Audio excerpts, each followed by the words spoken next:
Hello students, we are continuing with electricity. Today's topic is electric current. In class 5, 6 and 7 you must have done science project where you have taken a battery, you have taken a small electric wire, and then you have a glow, you have used an LED to glow, isn't it? Try to recall, you have done that science project. If you try to draw it symmetrically, as a diagram, so what you have done basically, you have taken a battery. Symbolically, battery is always drawn this way.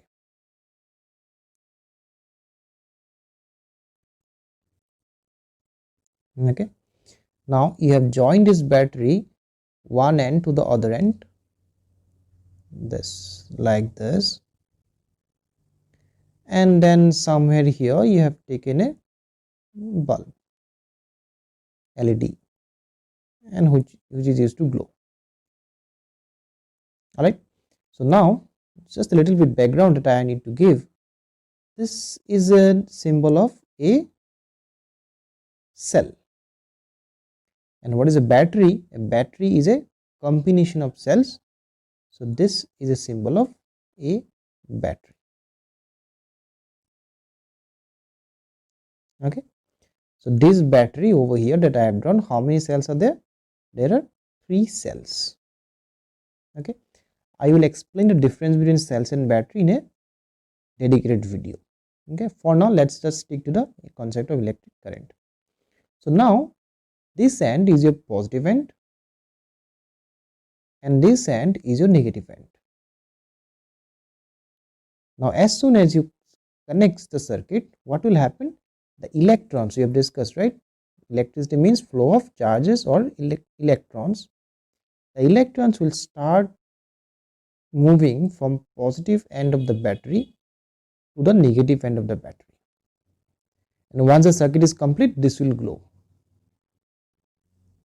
Okay, so now what is basically happening is that the electrons are traveling from the positive end of the battery to the negative end of the battery. This flow of electric charges is called electric current. So what is electric current? Basically, electric current is flow of charges. Which charges? Obviously electrons. Okay, let us try to understand more technically now. So we have a battery, let's say this is the battery over here. Okay, we have this wire, this is a circuit. So charges will flow from positive end of the battery to the negative end of the battery. Let us take this portion and magnify it. So we have something like this. Okay, now what is flowing through it? Electrons. The electrons are flowing through it, isn't it, in this particular direction?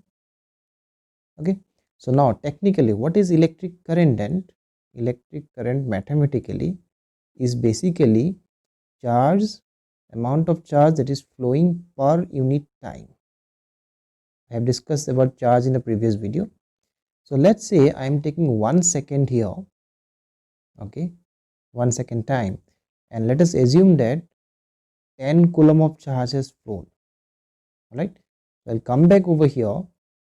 So I have 10 coulomb of charge in 1 second. So my current will be 10, isn't it? That means the formula for electric current symbolically is always written as I is equal to electric charge, that is Q, symbolically by time. Easier way to remember this formula is Q is equal to IT. Wait. Q is equal to IT. Very easy way to remember the formula. Alright. So electric current is nothing but charge per unit time. I is equal to Q by T, or Q is equal to IT. Now these are the things you have to remember. Symbolically, electric current is written as I, but its SI unit of electric current is ampere. AMPERE.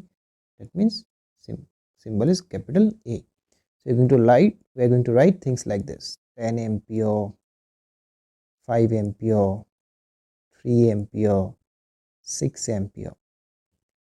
On the electronic devices at your home, this kind of specifications are already mentioned.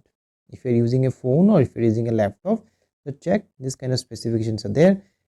Whatever is written followed by A is basically the current specification for that device. So SI unit of electric current is ampere. Alright.